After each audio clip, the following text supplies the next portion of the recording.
Today's presentation is titled Introduction to Machine Learning, Predictive Modeling in Insurance for Actuaries and Their Stakeholders. And usually people join our webinars and we get a decent amount of feedback that it's just too technical, too advanced. People are interested in something a little bit more introductory. And we spent some time putting together this presentation to kind of address that. So if you're a more intermediate modeler, there may be some stuff in here. I think we touch on some philosophical elements that are always interesting to think through, but we're really geared more towards, that actuary who hasn't built many models or hasn't even built one yet, as well as those actuaries who are stakeholders on the other side of these models. So maybe you'll never build the model, but you're going to be, presented a model that you're going to be responsible for. I'll introduce my co-presenter, Par. So Par is an actuarial data scientist out of our UK office. He looks like we grabbed him off the schoolyard and just picked him up. He's a very young guy, but he's actually a seasoned insurance professional. He's been in the UK market for a number of years. As you may know, the UK market is one of the most sophisticated and advanced markets. So great person to know. Highly recommend you add him on LinkedIn. Par actually put together the majority of the material for this presentation. So about 80% of the content is his. We look forward to hearing what you think of this. So I've got a quick question for you, if you don't mind, in the chat function of Zoom. Put the number that you think comes next in this sequence. It's not a trick question. I know, some people are still waking up here on the West Coast, and people count these seminars for their continuing ed credit. So, excuse me. So just want to make sure you're paying attention. Again, not a trick question. If you just put in a 5 into the chat function, that'll be great. I'm actually going to click and see. Okay, so we've got some people that are awake. Okay, so the answer was negative pi. I lied. It was a trick question. Forgive me. But again, I just wanted to make sure you're awake. If you don't mind, this one is actually a real sequence. This one is not a trick question. If you don't mind now entering in the chat what you think comes next. Again, this one's not a trick question. It's a real sequence. Great. Yeah, I see a bunch of guesses. Thank you for paying attention. So this one is actually 31. I mentioned this is a real sequence. If you take a circle and you divide it with a chord, you'll split that circle into 2 regions. And if you split it again with another chord, you'll have 4 regions, 8, 16, and so on, up until that 5th iteration where you're at 31. Now, there's actually a really good video on YouTube from 3 Blue, 1 Brown that talks about why this is. There's a good reason behind this. But it's a little counterintuitive, right? Because we've seen that sequence, those first 4 numbers, so many times. And then we see the number 32 come next. So it's really natural for us to say, okay, well, this is a real sequence. Max isn't tricking me this time. I'm guessing 32. Now, this is an example of inductive reasoning, right? So lots of different forms of reasoning. In formal logic, you might be familiar with like deductive reasoning, where you start with some axioms and you build logical deductions that come from this. This one's a little different. We're kind of like extrapolating based on some patterns that we've seen. And some people take issue with inductive reasoning, so much so that they claim it's not actually reasoning. So this is a paper that you can search. It's very long. I don't mean for you to spend too much time on it. The main point I'd take away from it is what I've got here, this quote. The conclusion then is that our tendency to project past regularities into the future is not underpinned by reason. So, this idea of inductive thought is materially different from what we usually call reasoning. And if you walked away from this presentation thinking that inductive reasoning is wrong or flawed, you'd get the wrong message, right? Because inductive reasoning is seemingly core to intelligence. There's been a number of papers that have formulated this in different settings, right? So even just in humans, inductive reasoning tends to correlate with fluid intelligence. Even in large language models, right? They're just predicting the next word in the sequence, and they can do some very intelligent things. So there's something about this inductive projecting past regularities into the future that can be very intelligent. We just need to be very cautious with it. That's the message that you should take away from this. And today we're going to talk about a whole class of intelligent agents that are kind of built on this idea. I would say, again, not to drive this point home too far, but like this inductive reasoning can be very powerful, and sometimes we tap into it explicitly. So if you're making an actuarial frequency model, Say in like personal auto, you might use the past 2, 5, 7, 10 years of data to project what you think will happen next year. But we know that there's 1 in 100 events, right? So maybe like pandemics. Um, we typically just say, here's my best guess of what's going to happen, omitting these strange events that happen infrequently. The idea being it's probably easier to tackle them when they come to us, right? Because even if you knew pandemics happen 1 in 100 years, the Spanish flu tended to impact younger folks. COVID-19 tended to impact older folks. So, we will deliberately say, I'm going to project some regularities from the past few years, and handle these types of events when they come. So maybe you've seen us give these Venn diagrams before. The reason we do this is a lot of people, at least on LinkedIn, I've seen more recently, kind of equate artificial intelligence and machine learning as this one interchangeable concept. That's kind of the colloquial definition of these things. We tend to use the more academic and traditional classification, where artificial intelligence is this superclass and you have a bunch of subsets of it, particularly machine learning. And the definitions we're going to use for this is that artificial intelligence is the study of agents that receive precepts from the environment and perform actions. And machine learning is a subset of that. It's the study of agents that learn from data and generalize to new data, performing tasks without explicit instruction. The first definition is from Artificial Intelligence: A Modern Approach. It's like the authoritative textbook on AI. This one on machine learning is kind of pieced together from a few different definitions, primarily the one from Arthur Samuels, who's the person who coined the term machine learning. And this note about without explicit instruction is directly derived from his definition. When you look up machine learning online, you'll probably encounter these two different perspectives on ML. First, you have the ML is easy crowd. These tend to be the folks who are all about, oh, I believe in these right tools and right libraries. All I need to do is plug in the data, run a few lines of code, and let the magic happen. The framework is very much just follow the recipe, and the machine does the hard work.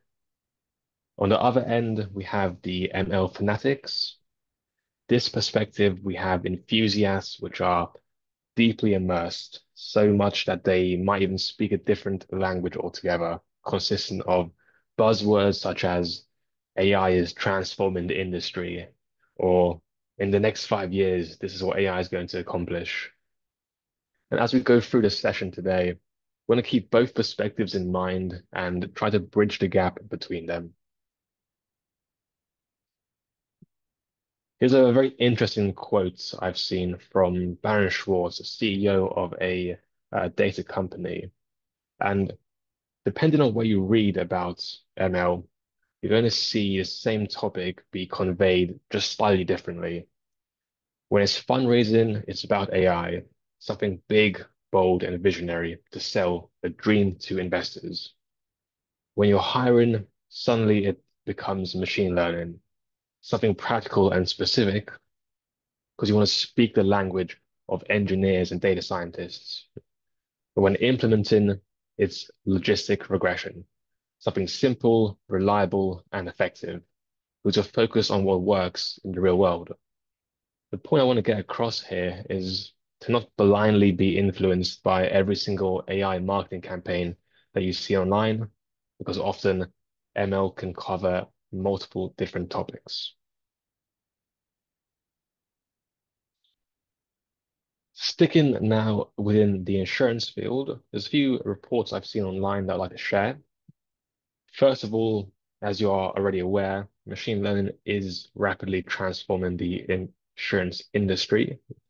In North America, for instance, we see around 84% of insurers are already using some risk premium modeling, and another 10% are planning to do so within just the next 2 years. This is a trend just showing us how vital advanced analysis is becoming in providing insurers a competitive edge over others. Whereas in Europe, there's a bigger focus on the ethical implications of AI. Around 72% of the insurance CEOs here are suggesting that regulation should be tightened due to concerns around fairness, transparency, and bias. And as machine learning continues to evolve and advance, balancing this innovation with ethical responsibility is going to be very crucial in this industry's future.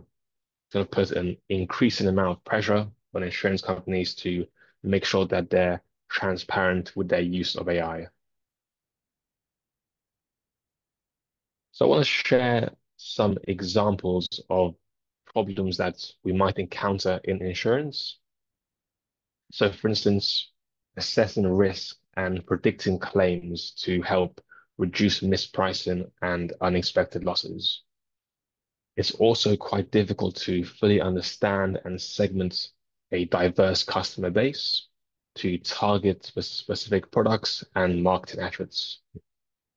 And as always, fraudulent claims will continue to be a major issue and have cost the industry billions in total each year, as well as undermining customer trust.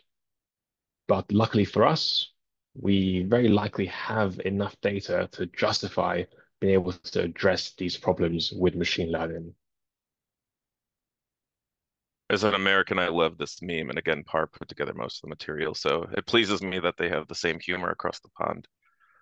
But as Par has alluded to, right, we have the data for these things, and we talked about how machine learning is this class of agents that learn from data.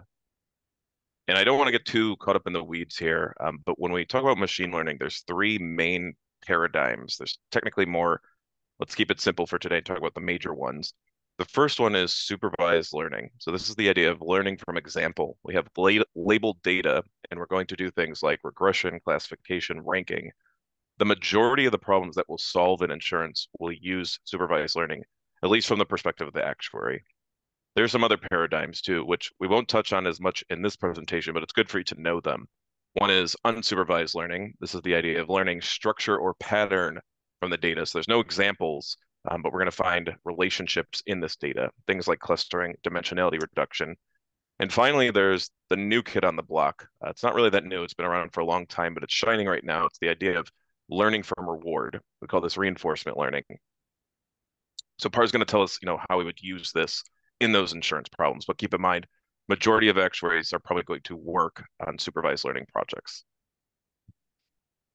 Yeah, so to link this back to the insurance industry, let's have a first look at supervised learning, where we use labeled data, and this is often used in risk assessment to predict potential losses.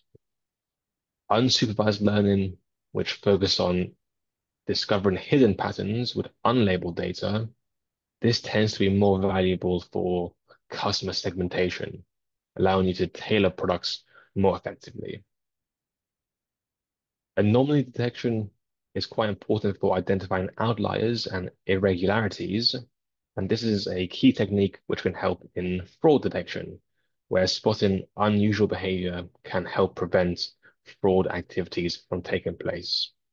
And together, these methods all enable the insurer to have a toolbox of available solutions to make smarter and more optimal decisions to really make more out of their data and enhance the customer experience as well. Now, before I get on this slide, I just want to remind everyone that there is a separate Q&A box. So if you have any questions that you want to ask, you can just put them in as soon as you think of them. And at the end, we'll come through with the answers. So moving on to inductive biases, these are slightly different from inductive reasoning, which you might have seen before, but I'll explain why. So first, let's imagine two observations on a simple graph.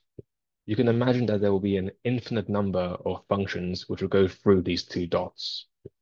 To prioritize some functions over others is referred to as an inductive bias. And this is going to play a very critical role in our ML process, essentially allowing us to use these guiding principles to shape our models. So when we talk about inductive biases in machine learning, we're referring to assumptions that are going to be built into our models to help them learn more effectively. These biases can be thought of a direction that we're going to aim our models towards to ensure that when we navigate a large space of possible solutions, we're going to zero in on the best one. So a good inductive bias is going to push it towards a optimal solution, whereas a bad one would push it away to any other non-optimal solution. And without these guiding biases to help us, it's very easy for a model to get lost in the complexity of the data. This can result in fitting on noise or just missing the underlying patterns of the data altogether. So we're going to use inductive biases to constrain a model. That's going to help generalize it better on new and unseen data. And so now we're ready to start talking about that data that will go into this. And we're going to assume that most people who are watching this presentation are doing things like frequency, severity, pure premium, loss ratio modeling. And we have a very specific type of data that we use in our industry. Some industries might use like audio data, imagery data. We're using what's known as tabular data.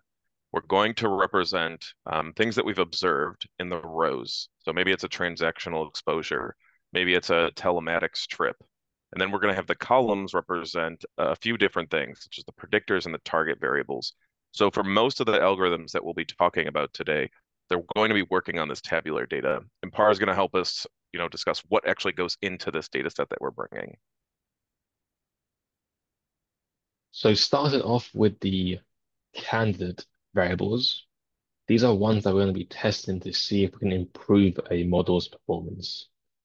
Any factors which you think will influence the risk or pricing. So you might wish to use the existing rating variables, such as age or driving history, which have already proven to be reliable predictors of risk. You can also consider geographic and demographic variables such as location or income level, because they're going to have a significant effect on the risk profile. We also want to explore potential new avenues of variables that might offer new insights and help us refine our models further and stay competitive as the market continues to change over time. Now, in actuarial modeling, we will sometimes use offset variables to refine our predictions. Now, these are seen as optional, but very, very useful. So we might use, for instance, existing models as a foundation to provide a baseline for our predictions. And by incorporating these offset variables, we can adjust these models without having to start from scratch. Prior rates are just another example. If a certain rate structure has been effective in the past, well, why not use it as an offset to fine-tune new models? This will help with our approach to maintain stability, but at the same time allowing room for improvements. The year variable is going to play an important role in ensuring time consistency. So typically we might use accident year or policy year in insurance data sets. And this is going to allow us to account for any temporal trends and shocks that might impact the data over time. Some examples include changes in legislation, economic shifts, natural disasters, inflation, or quite recently, COVID itself. Regional variables are typically used to map a precise location of a customer to find where the lower and higher risk areas are. And in an insurance data set, this might come in the form of a zip code with a latitude and respective longitude. Stratification is a technique which involves dividing your data into subgroups. I want to ensure that our models are trained and tested on different groups. One use for this is to specify out-of-sample data. This is referring to data which hasn't been seen in the training process. It's going to allow us to have some measure of how well our model generalizes on new and unseen data, which is at the end of the day, the ultimate goal of our model. Exposure variables are important as they measure a policy's length, how long the policy has been active. So, for example, a claim on a one month old policy can be treated differently than one on a 1 year old policy due to the difference in risk exposure. By setting exposure as a fraction of a year, for instance, we can start to standardize our analysis. This will allow us to interpret the response variable as an expected prediction per year. We can also use exposure as a weighted measure.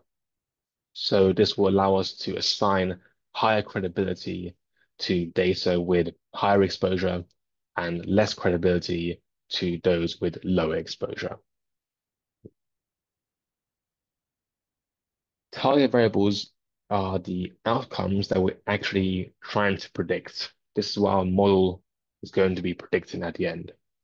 So examples might include the loss amount to help estimate the potential financial impact, the number of claims to help understand the claim frequency, and it's possible you might want to look at a large loss indicator. So we want to predict a flag that will flag up for predicted high losses that require special attention. Now, of course, we can apply all the techniques and adapt our model how we wish. So one way to do so is by adapting our response variables to a demand model. In this case, we might look at the conversion or retention as a response variable. But when we do demand modeling, a variable which is typically very strong is a price change variable.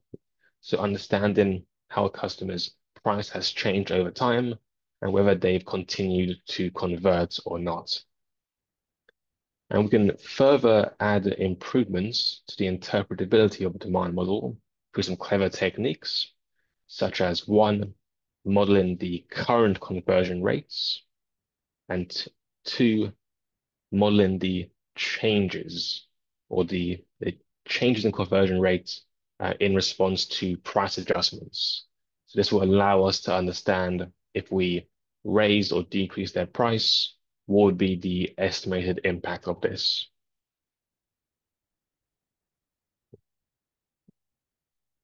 Now, still remaining on the topic of data, data leakage is what happens when information from outside of a training set improperly influences your model, typically leading to falsely optimistic results. So, for example, if you imagine cheating on a test, if you've seen the test before, you're going to get very high marks. But if I presented to you a new test you haven't seen, suddenly you're going to struggle to get good marks. So in the context of insurance, this might look like using the claim amount to predict claim frequency. This is obviously a variable which your model should not have information to when you're actually going to price in real scenarios. To detect and prevent data leakage, there's a few things we can do. So to detect it beforehand, we can do feature engineering. So we're going to ensure there are some features which include feature or target related information is not going to be used in our model. But as you know, data storing and collection is never perfect. It might be the case that a variable which should not contain target related information actually is. And there are some techniques such as cross-validation and regularization, which will help reduce the impact of data leakage. I'm going to look in a bit more detail in some upcoming slides. And I'll say, as introductory as this material can feel sometimes, this is maybe one of the most important slides, especially if you are managing junior modelers. This concept can be very sneaky and doesn't always click that some information is leaked from your training set. So very important concept, and probably much more easier than the algorithmic elements that we're going to discuss. And with that, we'll start talking about algorithms, and we introduce our first one, which is the generalized linear model. So GLMs have been maybe the de facto pricing technique in actuarial studies for maybe a decade or two.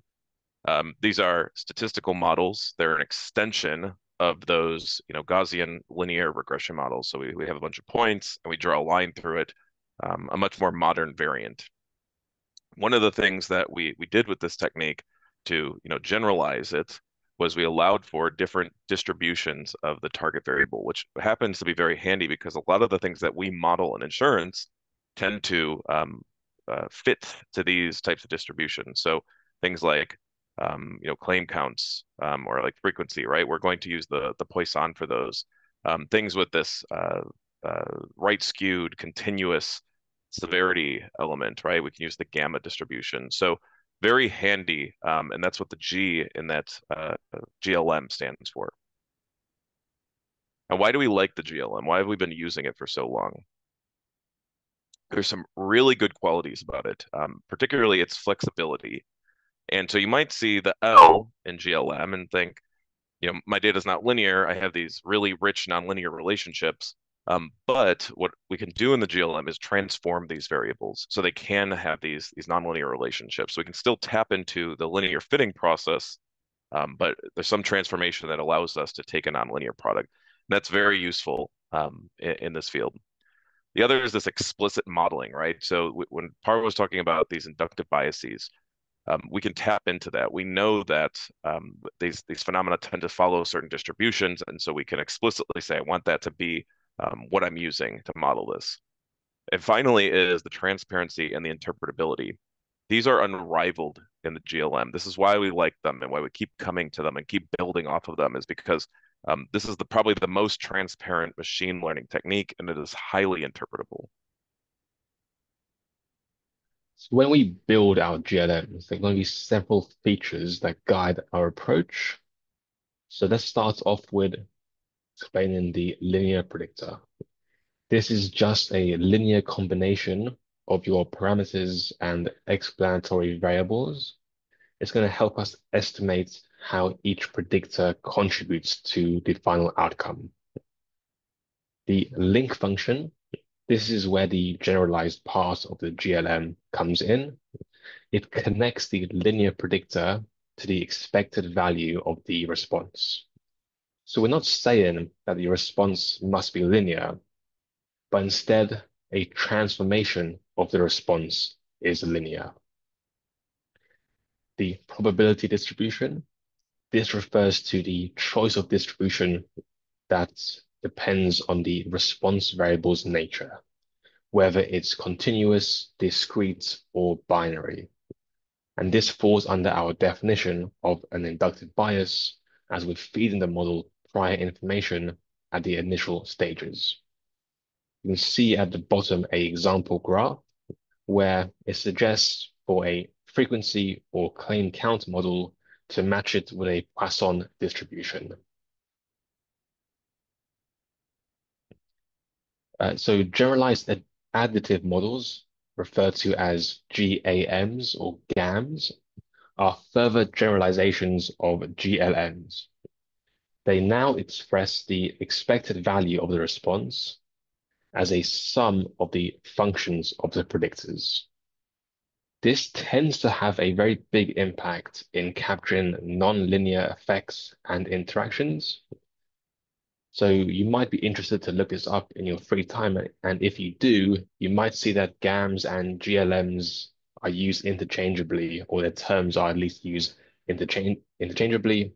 And this is just because they are built on the same framework. But it effectively allows us to maintain the same transparency um, as a GLM, but it's now becoming more applicable to nonlinear trends, which might be more realistically seen in your data.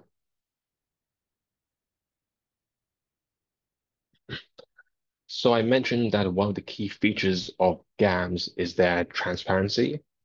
Now, I won't have to tell you whether the left or right is the GLM or GAM, but by modeling each predictor separately, we're still able to easily understand and visualize the individual effects of each variable. In this example shown on the slide, you can see exactly how much and what effect each predictor is having. And you can also have a little look and make modifications to this manually because we still maintain full transparency at every single step. We've got a few regulars attending this webinar, so forgive me if you've seen this slide before, but we've really been beating the drum on this. Um, Again, it sounds a little primitive to start talking about machine learning and you hear things like GLMs and GAMs. And it's very natural to say, well, is that machine learning? Because a lot of people would differentiate these techniques and say they're more like statistical learning.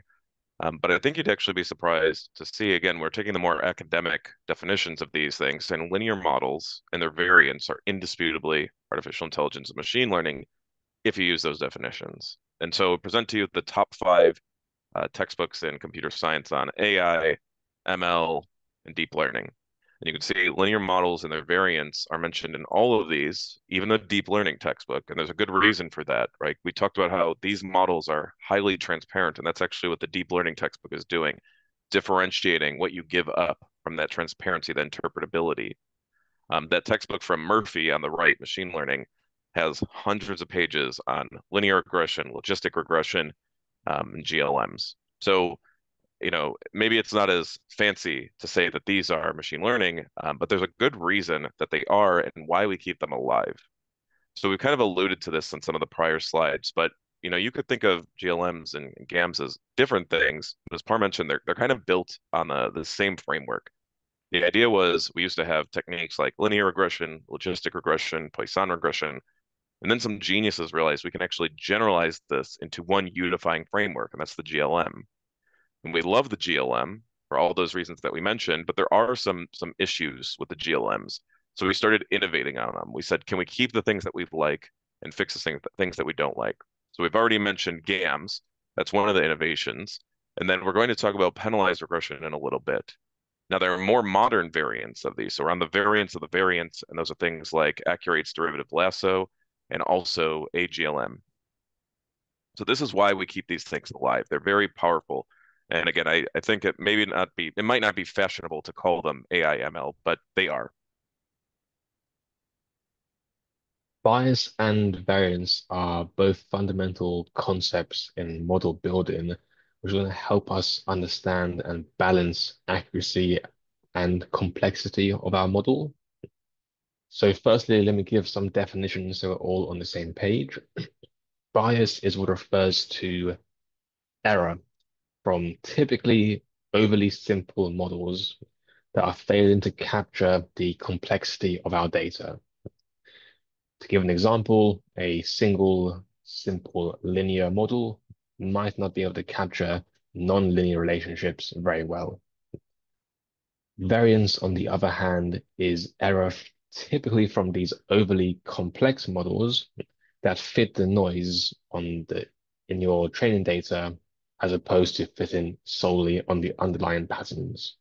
And this will result in models that perform very well on training data, but very poorly on new and unseen data. So why exactly is this called a trade-off, and why is this referred to as finding the optimal balance? Well, the balance is what's crucial for minimizing the total error of our model. So the total error is usually defined as the sum of the bias squared, the variance, and the irreducible error. The irreducible error is something that refers to the error due to noise that's going to be inherent in our data sets. And it's important to note that no matter how good you make your model, our data is always going to have a certain amount of noise or irreducible error that simply cannot be removed. And the goal is to find this sweet spot where the bias and the variance is balanced and the total error is minimized. And therefore, we can use this method to make sure that we've captured enough information from our data without overfitting to any of the noise. So I know this sounds quite simple, so try to keep your heads on as I define a new optimization solution.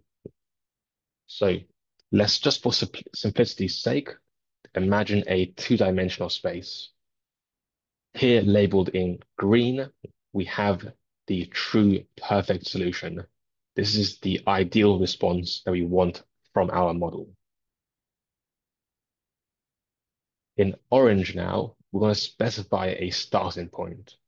This is the initial sample distribution that we can use that we believe resembles the true distribution somewhat.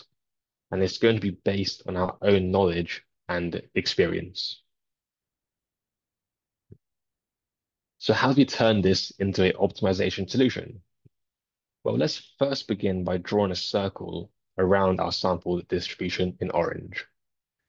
Now, depending on the size of this circle, the true solution is going to be somewhere inside.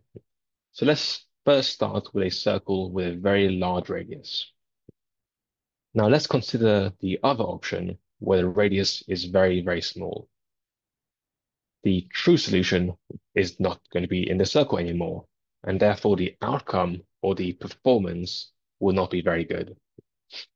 Therefore, if we start with a large radius, we want to define a minimization problem where we minimize the size of the circle such as the true solution is still inside, as this will result in a better outcome. So we've effectively defined a minimization problem to search for its lower bound and optimize on it.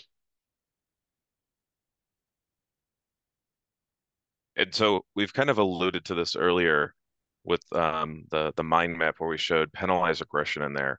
We wanted to give you some intuition of what we're building up to. Um, when we have these very flexible modern variants such as the GAMs, it's so easy to overfit. The biggest sin in machine learning is overfitting, and a lot of the modern techniques that give you all this capacity, so easy to do so. And so there's a whole class of techniques of machine learning called regularization that are meant to prevent the model's capacity for overfitting. There's a really popular subclass of that called penalization. You might hear it referred to as weight decay in the context of deep learning, but it's the same concept.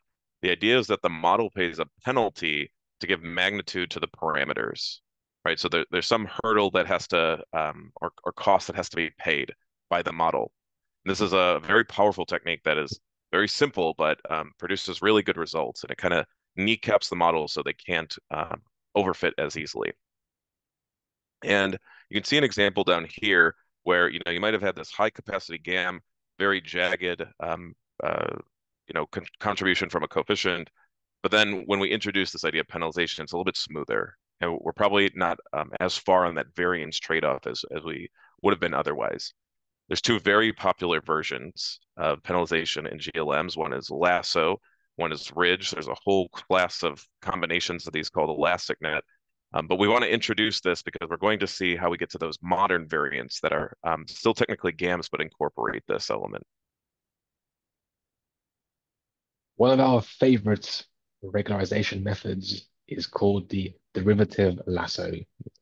So much so, in fact, that our colleagues have written a paper on derivative lasso, and you're able to find it under the white paper resources on the Actuary site if you wish to do some reading in your own time. Now, this method treats categorical and ordinal data differently.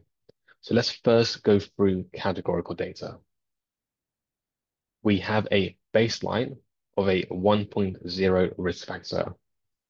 And the only time that we're going to assign a different factor is when there is enough credible data to suggest otherwise. And we're free to use a credibility parameter, which is referred to as smoothness, to assign different criteria for the amount of credibility that we require to change from this 1.0 factor. Moving on to ordinal data now. This is where the big difference really comes in from derivative lasso and a regular lasso approach. We're going to start penalizing the difference between adjacent nearby levels. This is because we assume that nearby levels are going to exhibit similar behavior and risk personalities.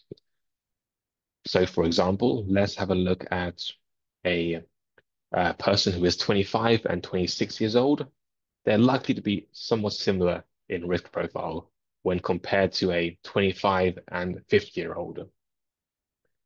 What this means is that when you have levels with very low exposure, very low signal, we're probably going to group them together and assign them the same risk factor.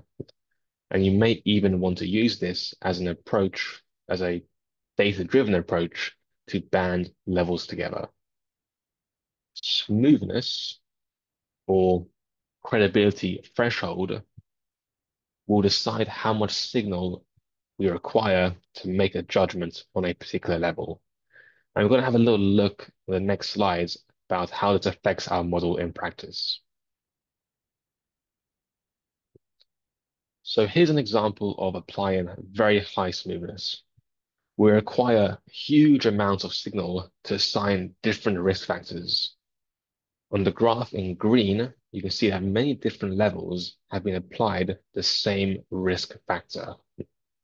The purple line, which represents the actual loss, the orange line, which represents the predicted loss. Because we've chosen such a high level of smoothness, we've failed to capture important information in the data, which has resulted in the actuals and predictions having a very large difference.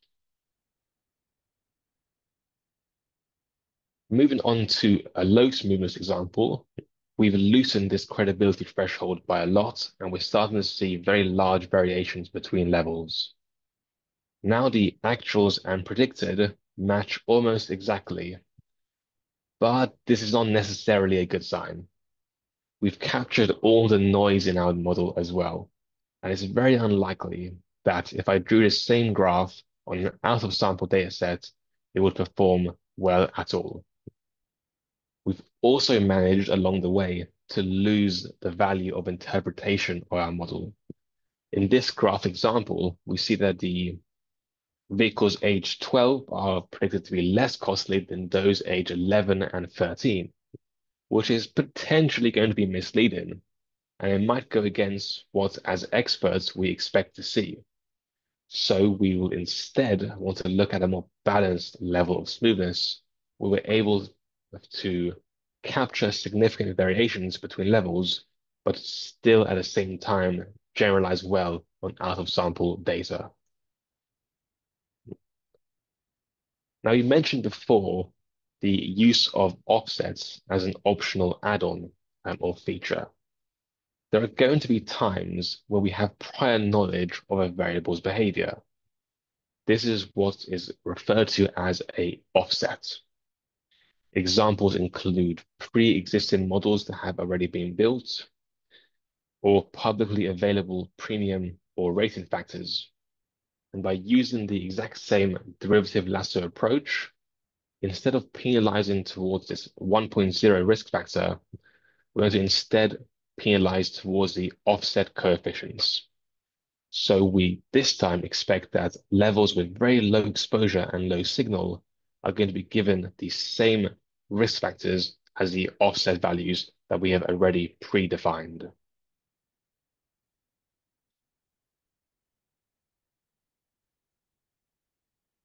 And so now we've got our models running, and we've got some predictions coming out. There's a little bit more work that needs to be done than just throwing the algorithm at the data. You might start to see, you have some instability in the predictions across the folds. And one place that you might look is the relationships between the predictors, particularly the statistical associations, or what we sometimes call correlation. So what we can do is check for the correlations explicitly between, a pair of variables and see, is this high or low? The reason is you might get this phenomenon called multicollinearity, and it's actually a pretty descriptive name. It tells you exactly what it is.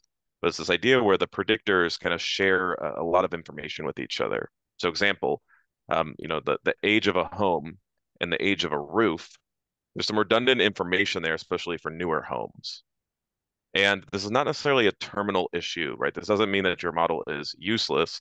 In fact, in a lot of problems like high frequency telematics, you're going to have a ton of hyper correlated variables. but it tends to make the coefficients uninterpretable. Now, you can still do good, right, by potentially simplifying your model, just reducing some of that complexity. But this is something that you'll need to evaluate. How can you discover these nonlinear relationships? Well, Pearson correlation coefficient is probably going to be insufficient because, again, they're nonlinear, and that's a linear relationship. This is why we kind of use the term correlation colloquially, but we mean something like a statistical association.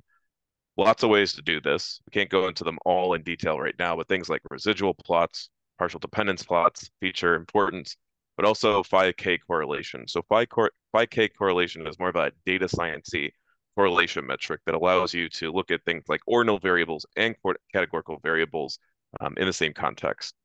Now, again, it's not a terminal issue. If you see this, we have to be thoughtful about how do we handle it. But it can screw up some of our interpretation. The one thing I'll mention though is that there's a misconception that a lot of these algorithms require statistically independent predictors. It's actually not the case. Some of the things like standard errors and p-values assume statistical independence, but the algorithms themselves do not assume this. So a few other things we need to be aware of, but we're usually measuring some phenomena over the course of several years. And Parr talked about time consistency, but maybe there is some inconsistency we know about that we can adjust for. And it's very familiar to actuaries to deal with trends, right? And so we might have some sort of inflationary trend or some severity trend. And we might have to jump in and do something about this. Again, these models are not time series models, but even time series models assume stationarity in the parameters. They kind of assume there's like some cyclical component that you're picking up on. So that wouldn't even be the right tool for the job. So what are we going to do here? Lots of techniques. We can trend those forward, those losses forward. We can include the accident year, the policy year as a control variable to kind of soak up some of the signal from those nuances.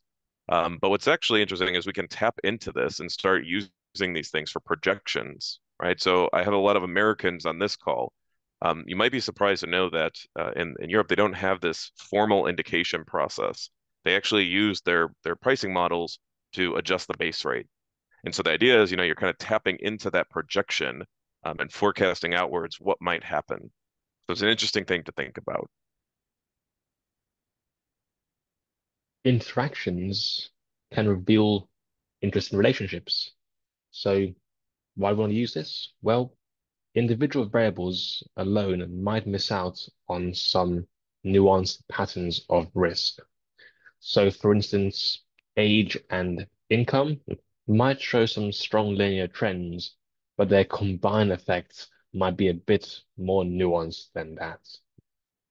Interactions can start to uncover some of these hidden patterns and relationships that you'd otherwise miss out by not searching over them. And this will likely lead to more precise assessments of risk because you're going to now consider how variables are influencing each other and therefore improve your overall performance. So we'll look at a couple of common interactions that we've seen in motor, property, and health books. So motor insurance, for instance, age, driving experience, vehicle type, credit score tend to be quite important. For example, younger drivers with less experience might pose a higher risk, especially if they drive high-performing vehicles. In property insurance, property age, location, construction type tend to be quite important because older properties in higher risk areas probably have different risk behaviors than newer ones in well-maintained areas. In health insurance, age, beneficiary status, occupation will typically play a role where older individuals in higher risk occupations have different health risk profiles. And it's very important to note here, interactions are not a guaranteed way to add value. And the reason is that the individual variables themselves may provide sufficient signal, and all the signal might already be captured from those individual trends. But still, it's quite important to search over them to check how much signal can be added through interactions. Now, everything we've talked about up until now were GLMs and these variants like GAMs, derivative lasso. Um, and then we talked about, these explicit interactions, these really rich relationships. But what if you had something like high frequency telematics, which we alluded to earlier, where there's probably, hundreds, if not thousands of predictors and all these interactions, it would be a nightmare to code up. So we introduce a new family of models, and particularly the gradient boosting machine, often referred to as the GBM. GBM is very different from the GLM. We're not going to have these parameters anymore. This is non-parametric. We're going to chop up the data with a bunch of weak learners, which Par will explain to us in a moment. We'll usually use shallow trees, and Par will also explain this part, but decision trees, right? We're going to have a bunch of them that learn in sequence, but they're very shallow. So we'll initialize, a first split, then we'll iteratively learn from those. And in particular, we're going to talk about the B now in GBM, which is boosting. We're going to, focus on the errors, the part that we got wrong. So for example, Par mentioned earlier if you're taking a quiz, right? So if you got a quiz and you missed a few questions, for the next quiz, you're probably going to focus on what you got wrong. You're going to spend more time trying to tune up what you got wrong, and that's exactly what boosting is. And then we're going to optimize this, right? So very similar to our optimization techniques that we'll use in GLMs to minimize the error, we're going to do something very similar with this. So let's first define what a weak model is. A weak model or weak learner is simply a model which performs slightly better than a random guess. And it's important to note weak learners are always better than random guesses. This means that we are always going to learn something new. In many cases, we're going to use shallow decision trees with low splits as weak learners. It's very important that we use these shallow, weak decision trees because they're going to reduce the chance of overfitting. Each iteration of training with a weak model is going to make a small improvement in the overall performance. And what we'll notice is that as the iterations continue to iterate, the error will continue to drop a little bit at a time.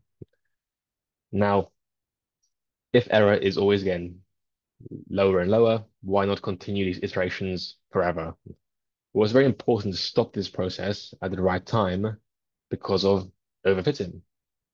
Overfitting is what will occur when the model starts capturing noise and not meaningful patterns. This will reduce its effectiveness on any new data. So you really need to be careful and manage these weak learners and stop at an optimal point so that we can incrementally improve our models, but not go too far into the deep end and then lose all sense of performance on out of sample data.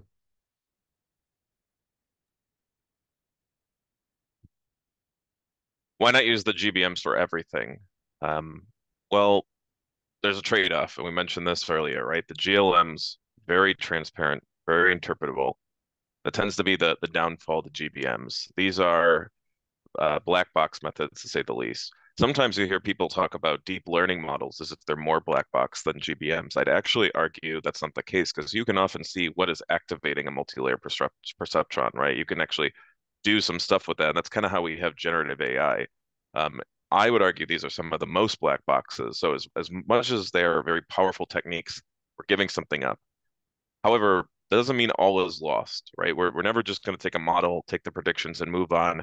We need to peek into these to some degree. So there's a few things we can do, like looking at feature importance. So maybe how often is variable used in the splitting? How much improvement is there used from this? This is kind of similar to SHAP values, where you run the algorithm a lot of times and you see how influential is a variable. Partial dependence plots. So a lot of these visualizations that Par had shown on prior slides, where you have you're looking at the data and the outcomes based on like one of the dimensions. We can reverse engineer the GBM. It doesn't really pop out as easily as the GLM, but we can recreate that so we can see what the contributions are to the predictions from these predictors. Then also you can go in and actually look at the individual decision trees, presumably earlier in the sequence. This is not feasible for all trees. You're not going to be able to spend a ton of time because there's usually hundreds, if not thousands of trees. But maybe earlier in the process, we can kind of see, are these splits intuitive? How are we going to assess these models?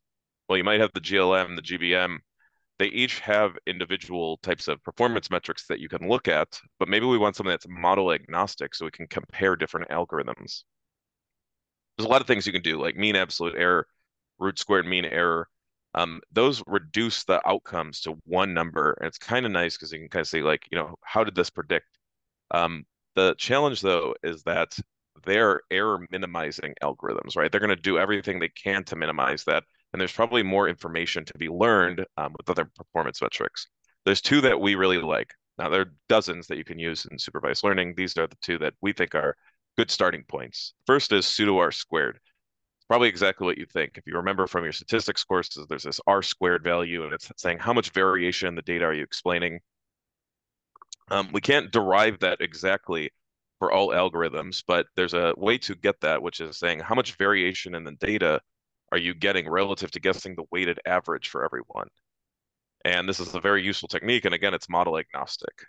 We really like R squared, right? I mean, if you had a negative R squared, that means you're guessing worse than the weighted average for everyone. And at that point, it's probably a really bad model. The Gini coefficient is a little different. When you hear it at first, it sounds very wacky. What we're going to do is say, how good is the model at sorting risks? If I just give you 10 people, can you order them from least risky to most risky, regardless of how accurate your guess was? And that feels weird, right? Because you're kind of giving up on some of that accuracy and you're just looking at ordering. But the Gini coefficient tends to be very good at discriminating good models from bad models. And again, this is model agnostic. You can see a visualization here on the right of the Lorenz curve. This is the visual interpretation for how you calculate the Gini coefficient. Now, again, you got to look at a lot of these in conjunction, and sometimes they can disagree, but these are two really good model agnostic techniques to look at. I want to touch on cross-validation, which is a technique where we're going to divide our data into multiple subsets and train and test the model on different combinations of these subsets. So the process is defined to help us evaluate how consistently the model performs across varied data sets. By using these different subsets of data, we're going to ensure that our model isn't overly sensitive to any specific portion of the data. So if we imagine one row which has extremely high loss amounts, well, it's only going to represent one of these four groups in this picture example. When we aggregate our models over all four of those groups, it's going to help make sure that this one thing is not having too much credibility assigned to it. We're going to aggregate our model and it's going to help generalize better on new and unseen data. Now, we can also choose to split this data based on metrics such as the year. By doing this, we expect to see consistent performance scores across each year or fold. This will indicate that a model is reliable and not just performing well on a particular year or segment of the data. In insurance modeling, it's also essential for our models to perform consistently across different time periods. And time consistency checks will ensure that the model's predictions remain reliable regardless of when the data was collected.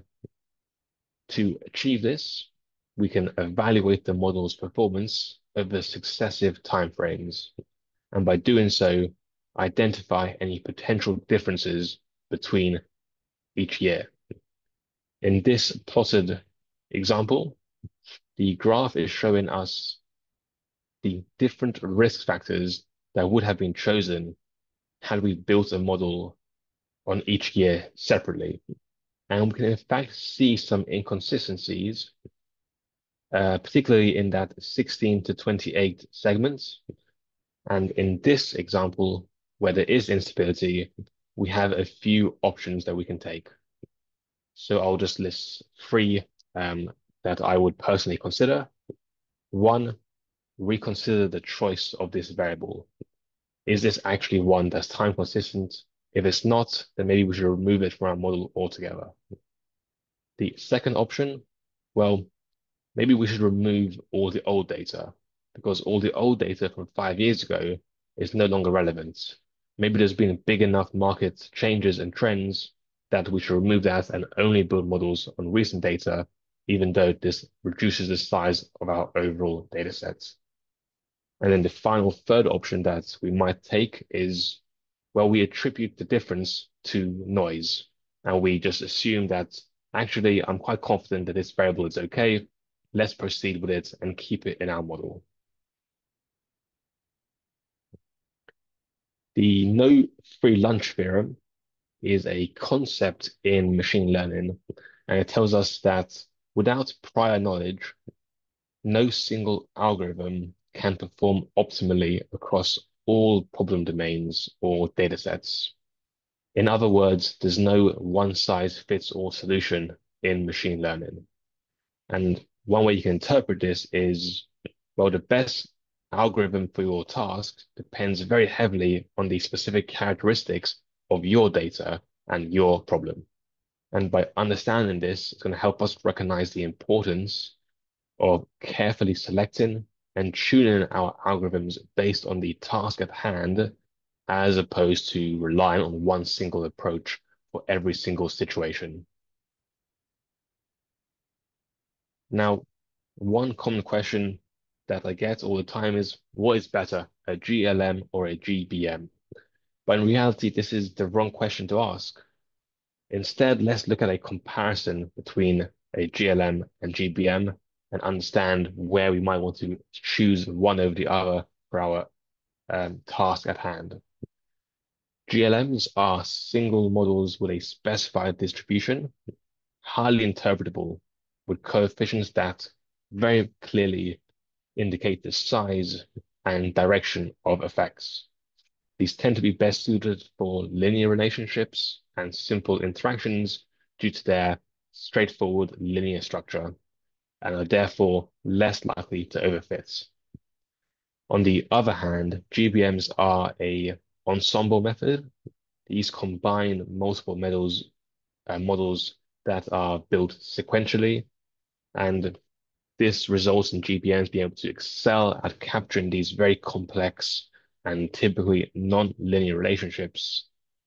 But on the flip side, they will be less transparent due to their very complex nature. This complexity adds into the fact that GBMs are more prone to overfitting, and it takes quite a lot of time and consideration to fine-tune your hyperparameters to ensure that you're not overfitting, but this will lead to increased complexity and computation time.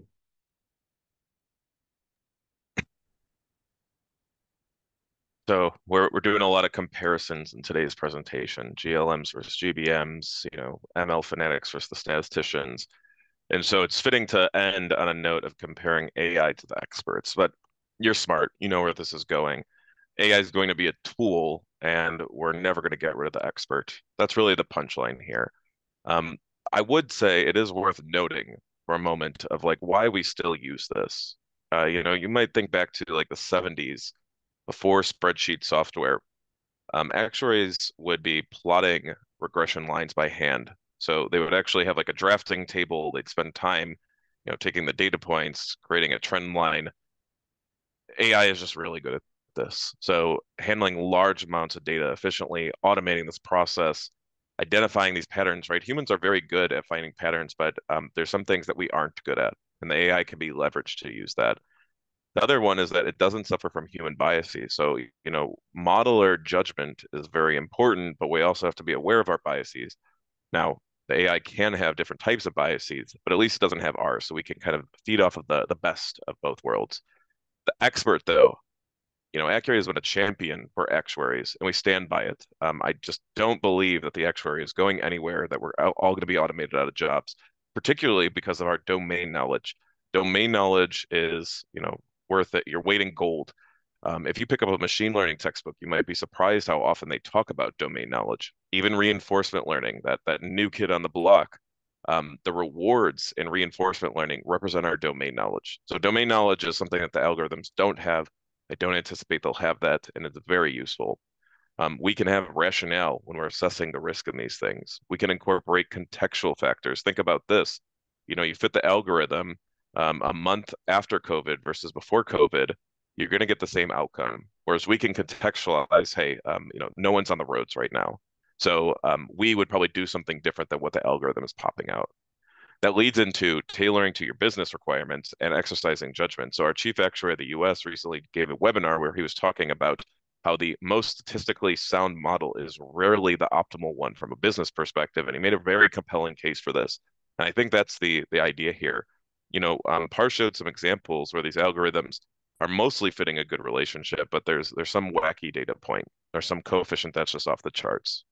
It's really easy to say, excuse me, let me take what I like from this, but do some sort of override to the model based on my judgment. So again, I don't think the expert's going anywhere. Anyone who's afraid that their job is going to be automated, I don't know. I would just start tapping into this and using it because you can get some positive outcomes. And that's really the message that we've been trying to bring home. Par, let me hand it off to you, and then we'll do the Q&A. Yeah, so I want to just summarize Max's points on how AI and expert goes hand in hand with 5 examples. So to get the best results, let's combine both the strengths of AI and human expertise. So, for instance, the model type. We can leverage your own knowledge of the response and feed this in to our model. Variable selection, prior understanding of our key factors to allow us to choose the most relevant variables beforehand.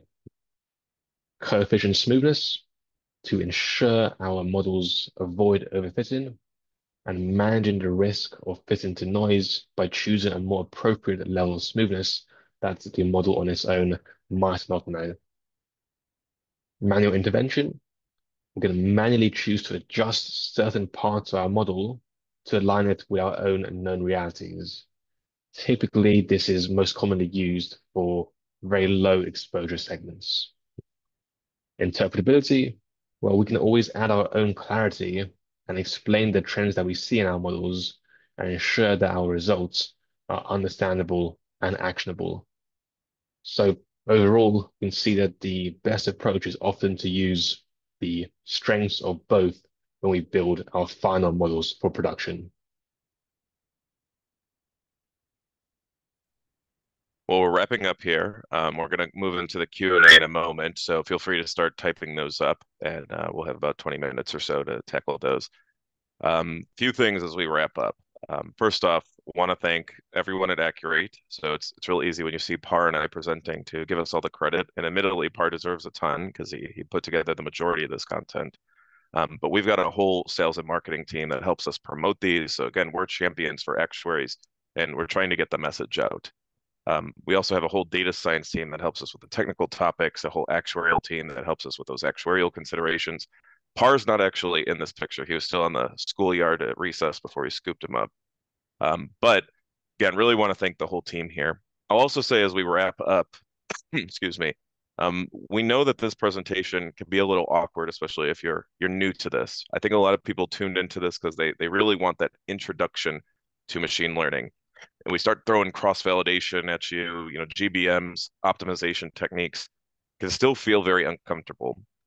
I think that's normal. I think that, you kind of got to get thrown in the fire, and you're not going to come out an expert and be able to explain cross-validation to someone following this presentation.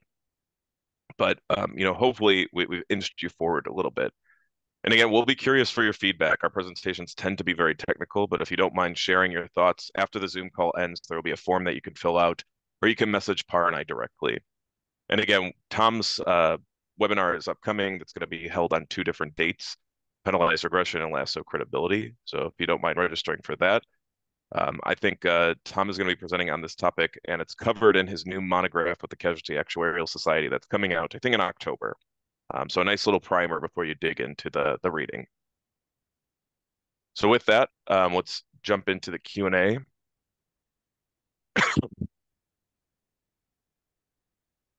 Let's see. So Par, I'll read them out. Help me decide what you want to answer. So what's the plan of including machine learning in areas? So I'm not sure who asked that question, but it's anonymous. Thank you. Yeah, so Akur8 just completed Series C funding and purchased the reserving software areas from Milliman. So really big deal. If you don't mind the little marketing pitch here, I actually think this is a good example of what differentiates Akur8. A lot of people start to grow horizontally into, like underwriting or claims or the marketing data science functions of insurance. At Akur8, we're just all about actuaries. So, moving from pricing to reserving, and, you can see a lot of efficiencies that come with that. I will say that right now the teams are, to the extent of what I can reveal, the teams are separate and there's going to be an integration process. But of course, Accurate's expertise in machine learning, you can expect that kind of being a really juicy combination of these two teams. So the areas team has come to join us as well, so they'll be here. But we're hoping that that is a steady process over the next few years. A little bit of a non-answer. I can't reveal too much, but I think you've got a good glimpse of where things are going. Yeah, so we'll take the next question. Does Accurate have ChatGPT capabilities in its platform? Now, I think this anonymous attendee might be part of the ML fanatic crowd. So we don't use ChatGPT, and there is a reason for that. At the end of the day, we do prioritize the transparency and interpretability of our models. And I assume when you talk about ChatGPT, we're talking about the chat feature. So I know that some of you here will be Accurate users, and you are probably familiar with the chat feature that we do have. It's one of our more highly praised features, and we don't intend to use ChatGPT for this chat feature because we found that most actuaries who ask questions want an actual answer from a actuary themselves or a data scientist who has actual expertise and can tailor their answer accordingly. So I would say we don't have any plans for ChatGPT currently. Yeah, and I know if you follow me on LinkedIn, I'm very interested by large language models, and I think that might confuse people sometimes. They think Accurate does that.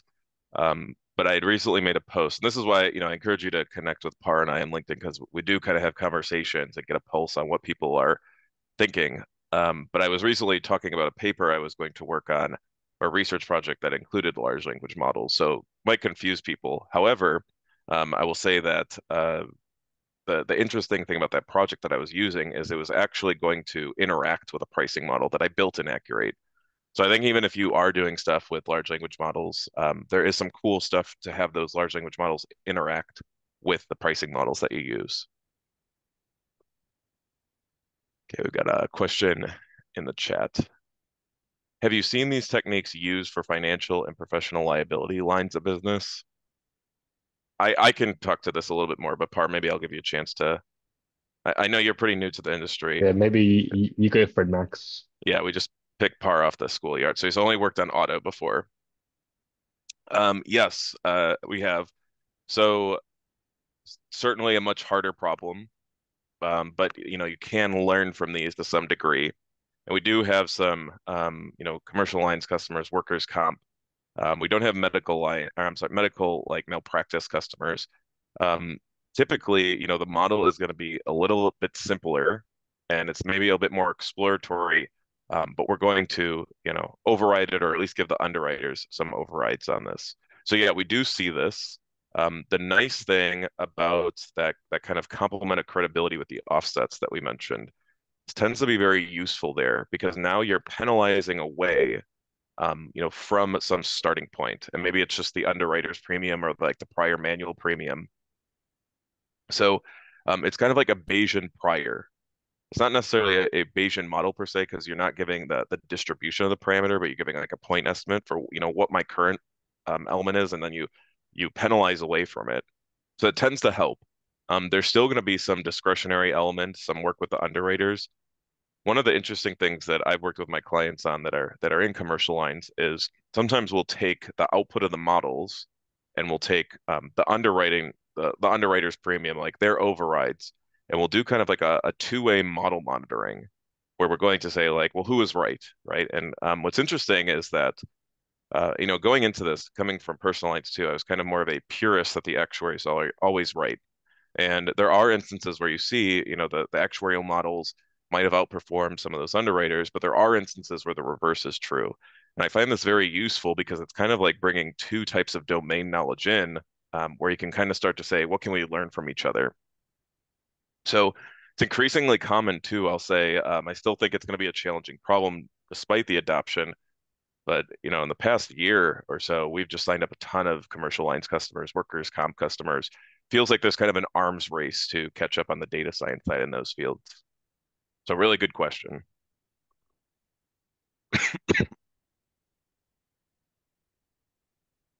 So I don't see any other questions coming in. I'll mention in our appendix, if anyone else wants to add a question, you can. Um, we have a question that we always get when we present on this, where people say, are GBMs still as lacking transparency as they once were when we introduced this? And, our goal here is not to bash the GBMs by any means. GBMs are really well suited for certain applications. Again, we talk about high frequency telematics. It's probably a best case scenario for GBMs. That's where you'll really get that power out of those things. So we're not bashing GBMs, but we've talked a little bit about fanaticism, and that tends to be where we see some of the fanaticism is just, everyone says throw a GBM at it, right? In particular on this concept of transparency, um, there's different terms in AI to classify algorithms and describe them. And you might hear about things like explainability, transparency, and interpretability. Those have different definitions, and it's not a distinction without a difference. Transparency is different than interpretability, and it's kind of like a transparency into like how did the algorithm produce these results. Where interpretability is saying, we're not just going to take the prediction out of here. We're going to try to understand what the model is saying, what it did. And again, the GLM is unrivaled for transparency and interpretability, but you can improve the interpretability of the GBMs with things like SHAP values, right? So this game theoretic and model agnostic technique to kind of like say, which features are important. Feature importance is just something that you get out of the GLM, but with SHAP values, you'd have to do a very computationally complex technique to derive this. So not a bad thing, just a lot of work. When we showed these one-way relativity plots for the GLMs, we also mentioned you can kind of do the same thing with GBMs. And so the partial dependence plots, ICE plots, this is kind of reverse engineering the GBM to, get the same answer. So again, I would say this is not transparency. This is more interpretability. The complication with using GBMs in this way is this is still very good information to know, but it's how do you act on it? Right? So I can just edit the coefficients with a model override. It's not as easy in GBMs. Any thoughts on that part? Yeah, it's just to really drill in on this transparency versus interpretability. Some people might see these two terms as the same thing, but here we do distinguish between the two. So just because there does exist methods such as dependency plots and SHAP plots, which help us interpret a model, a GBM model, these typically all happen posterior. They're all posterior analysis after the model has been built. Whereas transparency, what we refer to as actually understanding how we can change our model based on this interpretation. If we saw this plot that Max has made, and I see that this lower driver age has this higher partial dependence, how do I actually go back into my model and change that if I believe this is incorrect? So it's more so about it's more difficult to add our own expertise to a model. It doesn't mean that we can't. It's just more difficult to do so. And we had another question from the earlier session. We gave this session twice. And a lot of people were surprised to hear that this derivative lasso technique that we've included in our tool is technically a GAM. And they were, questioning, can you give an example of like a GAM that isn't splines? So this is another misconception. A lot of times this is the visualization I was referring to. A lot of times when you see GAM used, it's typically the spline GAMs. And the idea is you're getting at the nonlinearities by throwing a bunch of splines at it. Um, I'm not a huge fan of this. My friend Dave Clark over at Munich Re really is. Feels a little bit like a Frankenstein procedure where you're just slapping stuff together. But as Par mentioned earlier in the presentation, all a GAM really means is that there's some unknown function that transforms those predictors.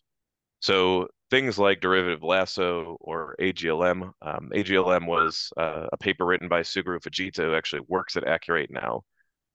Those are technically GAMs, right? There's some unknown function that represents the nonlinear transformation. So there's lots of different types of GAMs. I think those are, some of these more like penalized regression blends are the more popular modern variants.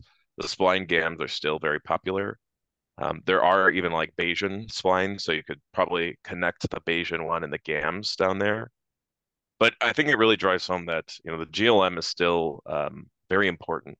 Really fits the nature of insurance, the type of data that we have, the fidelity of it. And this is why we have all these variants. Par, any thoughts? Completely agree. So yeah, see no more questions coming in. I won't go into podcast mode and keep ranting, but we really appreciate you joining. Uh, Again, Tom's webinar is upcoming. When the Zoom call closes, you'll get a questionnaire where you can give us some feedback. And again, brutally honest, we want to hear how you feel so we can always improve these. And feel free to stay in touch with us either through LinkedIn or through our website. Thanks so much, everyone. Thanks all.